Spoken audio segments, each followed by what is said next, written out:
Virginia doing our laundry. And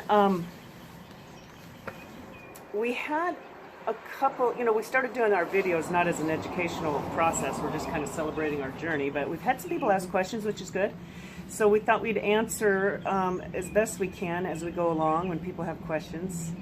So there were two that we were just recently had in our comments. So we thought we'd try to answer those. Hopefully you can hear. We're kind of outside and there's a busy road. But anyway, the first one, somebody asked how do we sleep out there and do we get good rest and stuff like that. So I don't know. Lynn, you want to? Well, you know, it varies. Some nights it seems like hardly any rest, but even the next day you're ready to go. Some nights better, but I think what I found is really staying hydrated. Then my muscles are more relaxed and stuff, and so I've been sleeping a little bit better if I really hydrate. That's my latest thing I'm working on. Yeah. We use Thermarest X-Therm pads, and what I found is that you have to kind of tweak with how much air. I have to tweak how much air I put in them. I can't, if I like blow it all the way up hard, I can't sleep on it. I wake up with a huge backache. So I sleep with it really low and mess with it a little bit. Now I kind of know exactly my sweet spot. So messing with your inflatable pad helps. Basically, I sleep really well outside. I feel like most nights I sleep really well. Luckily, I'm glad. And I, ever since I was 44, I started going through menopause. So I haven't slept well since then, outside or inside. I mean, a different sleeping pattern. And I find them about the same, inside or out. We slept in a motel room last night. It didn't sleep that well. And you can't open the window. And then, so your other choice is to have that fan going like, and so that's hard too sometimes. So what I find sometimes I struggle outside is, even though I have that pad, sometimes my hips will get sore as I've gotten older. Like I'll lay on one side and my hip hurts, so I flip over, so I'm flipping back and forth. Even with that pad, sometimes if I let a little air out, it helps, but sometimes I just have to keep moving. So, and then we really tried to hydrate, which then we're up in the night going to the bathroom, which I would rather do that and be hydrated. But then your muscles don't cramp up in the night, because otherwise you can get those leg cramps in the night, and that's not fun. Yep, and this is my take on it. I just try, go with it, and not get frustrated that I'm not sleeping well. Right. We have a Kindle, and you could just read if you're not sleeping. I think it's if I start saying, oh my God, I'm not sleeping, I'm going to be tired, oh my God, I get worse. I just go with that. A lot of times I'll go right back to sleep. I'll get up and I'll go right back to sleep. But I'm up looking at my watch every 2 hours at least. Well, it's better now that the days are longer, like the daylight hours are longer, and it's warmer, so that as soon as you get to camp, you don't have to crawl into your bag just to keep physically warm. So those two things are going to really improve the experience, because you can be out moving around, you can have some time for stretching. That's the other piece, is to really stretch well before you go to bed, so that you're loosening up your muscles and doing that. That helps. Certainly helps. Yeah. And our second question. Yeah, the second question was, how are we? Well, let me go back to the first one. What I was going to say is, don't let it stop you from doing stuff. And like the person who wrote, if you're dead tired, you sleep better. That's true too. Yes. Hike a big day, and you will get enough sleep. I don't feel tired, even though I'm up a lot. I'm not sleep deprived or anything like that. Yeah, exactly. Just do the best you can and go with it. Yeah. So anyway, the second question was, how at our ages are we doing this hike? And I feel like having a good base is really important. Yes. Like we weren't just sitting around and all of a sudden decided to start walking.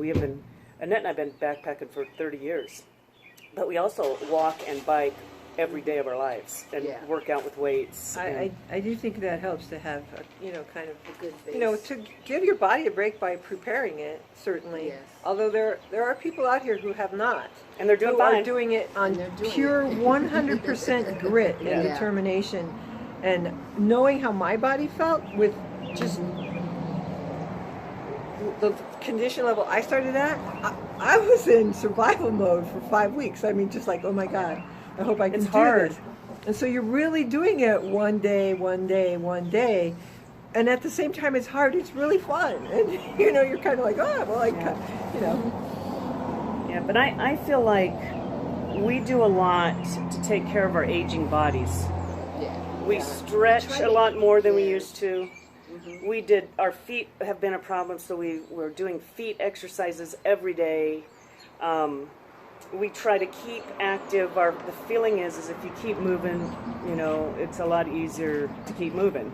You know, so and we read on things. If we have a problem, we'll research and find a solution for it. Just like Annette's correct toes or whatever. I mean, whatever we can find. We just refuse to believe that we can't do anything, that we're too old, that our bodies can't do it. We just refuse to believe it. So even though we know we're aging and we deal with that, it's like, oh, there's a solution for it. And we also, I feel like we talked about this yesterday hiking. We're okay enough with ourselves that we are just out here having fun. We're not really out here seeking answers to our lives or anything like that. We've done that work, a lot of it. We're growing, but we've you know, worked some of our core issues way before we got on this trail. So we're just out here enjoying every moment. And our identity isn't tied into making it all the way to Katahdin. So we're just kind of like, woohoo, let's have fun. We love to walk. Yes, I think the short-term goals, you know, they might seem goofy to people, like, oh, big deal, so you did 200 miles.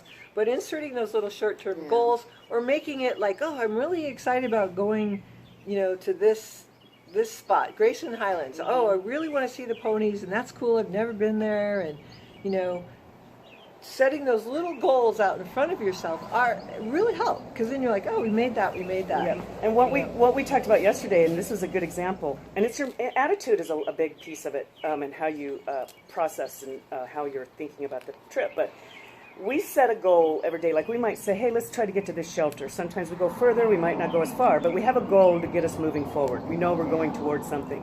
But then we're able to be flexible within that from A to B. So yesterday we had it set out. We came upon fresh ground. He offered us to slack pack. We were like, heck yes. Our whole day did not go as we originally planned. And way better. Way better. Much And better. what we realized is than we that could have we planned. cannot plan a day as well as the universe plans for you sometimes. So we were talking about how great that was and being open. There are people that are so rigid that they can't, in their system, and getting so many miles that they miss the journey, or they miss those extra things that come in that are so fun. And we're just like, oh man, we're glad we're able to grab a hold of those. And in that, as you're walking through the woods. I mean, it is a walk in the woods. And so it's beautiful. There's all this, you know, lush green, the moss and the lichens, and now the little flowers, the early flowers are popping up everywhere. And the poisonous mayaples. Yeah. We learn about stuff. I mean, we see something on the trail, then we get into town and we'll Google it and learn about things that we've never seen. And since we're from, you know, the West, all these great things that we see in the East, different plants and things. I mean, we're enjoying that part of it. But, you know, back to the original question, you know, how you get ready. I think it's good to just have a good, healthy base. We eat in our regular lives before we've been out here. We eat healthy.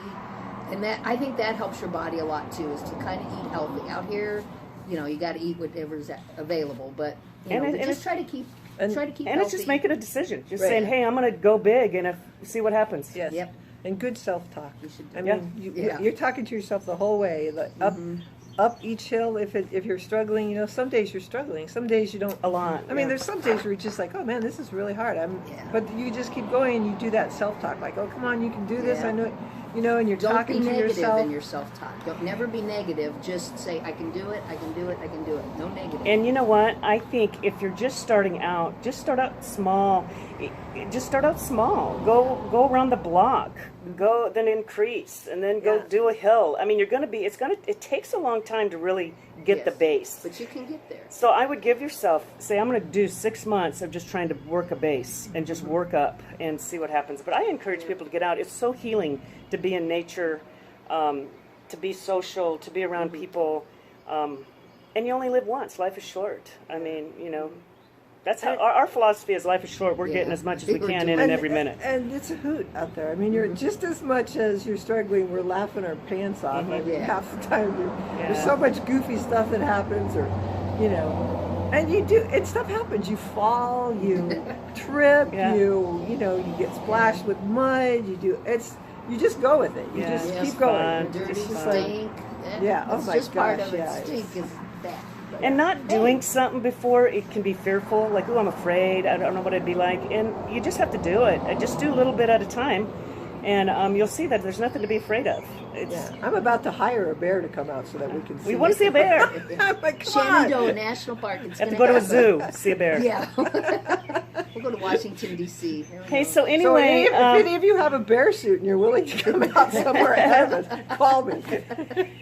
hey, so anyway, we like your questions. Answer them. We will never pretend to be experts on it. We Yeah, just find we're our not. own way. We're just like This is what totally we do. regular This people. is what we do, and it's worked we could, for us. We could tell you what we do, and but we're not going to give advice and say this is how you do it. Everybody finds their own path. Yeah.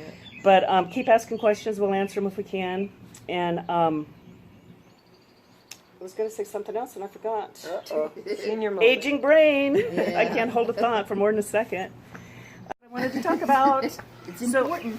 So a couple of our videos we were talking about, we're slack packing, and we thought, well, some people might not know what that means, especially some of our family and friends. Like me before I got here, I was like, Yeah. Yeah, didn't make sense.